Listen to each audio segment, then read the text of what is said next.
안녕하세요. 행정인 금융TV 김현 행정사입니다. 네. 오늘 제가 준비한 영상은 태양광 사업을 하시는 분들에 대한 내용입니다. 태양광 사업을 할 때는 우리가 뭐를 따져봐야 되죠? 가장 중요한 부분은 어, 주 관련된 법령인 뭐 신재생에너지에 관련된 법률이라든가 법령을 따져봐야 되겠죠. 그 다음에 따져볼 게 뭐죠? 바로 조례죠.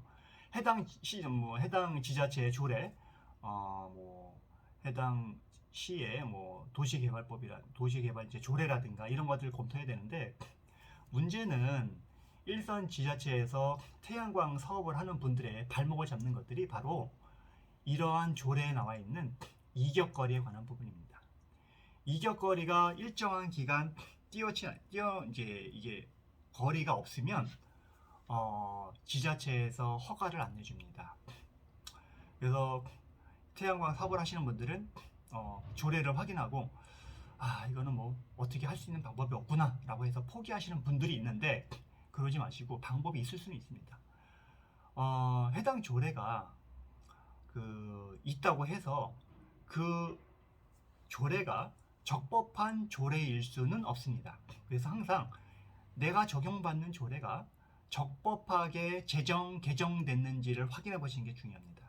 만약 시의원들이 상위 법률이라든가 근거가 없는 조례를 만들었다면 그 조례를 적용해서 어떤 일정한 침입적인 행정 처분을 했다면 그 처분은 마땅히 취소되거나 무효인 처분이 될 수밖에 없습니다.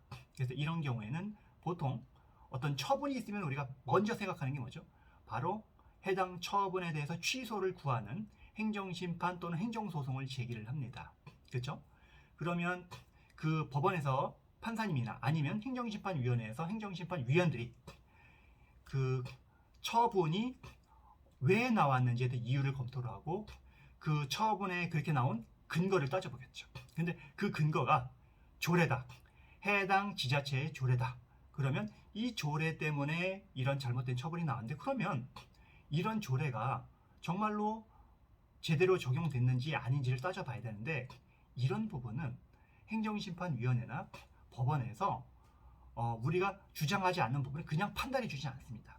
그래서 우리가 문제를 제기하는 분들이 이런 문제가 있다는 것을 법리적으로 논리적으로 먼저 구체적으로 서면화해서 그분들한테 이해시켜야 됩니다. 그렇지 않으면 판단하지 않습니다. 그래서 이런 부분을 따지려면 우리가 정확하게 법리 검토를 해서 이 법률은 잘못된 겁니다. 이 조례는 잘못된 겁니다. 보통 이제 이격거리 때문에 많이 하죠. 이격거리를 이렇게 해놨는데 이런 거는 잘못된 조례다, 어떤 상위 법률에 근거가 없다 라는 부분들이 우리 정확하게 얘기를 해야 되는데, 이런 행정심판들이 많이 나와 있어요. 특히 이제 제가 뭐 하나 좀 예를 들면, 강원도에서 그 태양광 사업을 하시는 분인데, 대충 그 사건 내용을 얘기해 드리면, 이분이 이제 그 태양광 시설을 하기 위해서 어떤 이제 건설하기 위해서 강원도에 이제 발전 허가를 넣었어요. 발전 이제 전개 사업을 했는데 해당 지자체에서는 이거 조례에 단하다, 이격거리가 어느 정도 떨어져야 되는데 그렇지 않아서 이 개발행위 허가를 반려했습니다. 반려를 해서 이분은 이 반려 부분에 대해서 이거는 잘못된 반려 처분이다 라고 해서 행정심판을 넣은 내용인데, 행정심판위원회에서 요거를 이제 검토를 했을 때 또 이분들이 그냥 검토를 하지 않겠죠. 이 청구인이 법률 전문가들, 이제 저희 같이 행정사라든가 변호사를 통해서 이런 처분이 잘못된 걸 법리적으로 연구를 해서 이제 냈겠죠. 그러면 거기 내용을 보니까 개발행위 허가 지침상 해당 조례에 이격거리를 이 정도 뛰어라, 예를 들면 500m를 뛰어라 라는 구체적인 범위와 그런 내용이 없는 거예요. 그런데 시의원들은 그런 조례를 만든 거죠. 그러면 상위법의 정면을 반하죠. 지방자치법의 정면을 반합니다. 해당 조례는 무효입니다. 따라서 이 조례를 적용한 것은 잘못된 처분이고 그 반려 처분은 잘못됐기 때문에 이거는 마땅히 취소돼야 되는 부분입니다.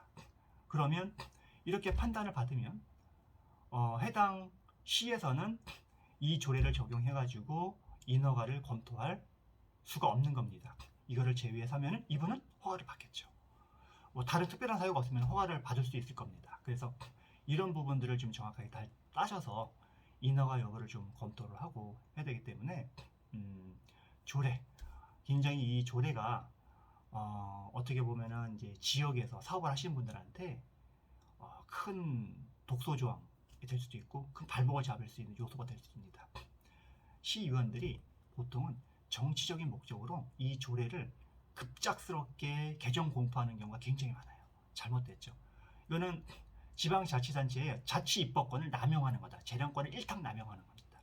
이런 남용하는 일은 절대로 있어서는 안 되는데 시의원들도 자기 뭐 이제 순수하게 시민들을 위해서 뭔가 일하면 좋은데 다음도 또 나와야 되고 뭐 여러 가지 뭐 이권이 있기 때문에 또 자기 어떤 뭐 여러 가지 개인적인 부분이라든가 옆에서 또 이제 후원하는 분들이라든가 또 그동안 이제 지원해준 뭐 그 지역의 뭐 유지라든가 이런 분들을 통해서 말을 안 들을 수 없는 부분이기 때문에 일선 용어 같이 좀 뭉칠 수 있는 의원들한테 어떻게 좀 얘기를 잘해서 급작스럽게 조례를 하는데 이렇게 조례가 만들어지면 지자체에서도 재의혹을 하거나 잘못된 어떤 법적 근거가 없는 조례라고 해가지고 이런 걸 해야 되는데 또 이 지자체에서도 이거를 안 하는 게 또 문제예요.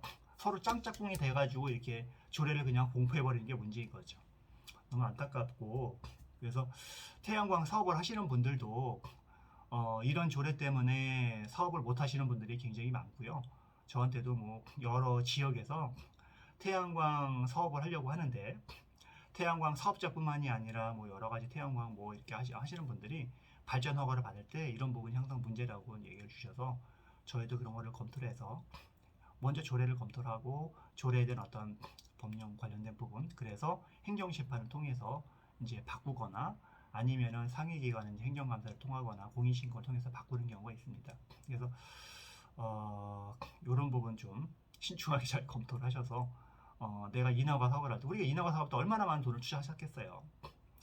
이제 이런 부분도 좀 부당한 여러 가지 인허가 이제 거부 처분 이런 부분들 심익적 행정 처분 부분에 대해서 그것도 조례로 인해서 하는 부분들이 있으시면 언제든지 이제 전문 행정사들한테 문의를 하시기 바랍니다. 네, 여기까지 하겠습니다. 감사합니다.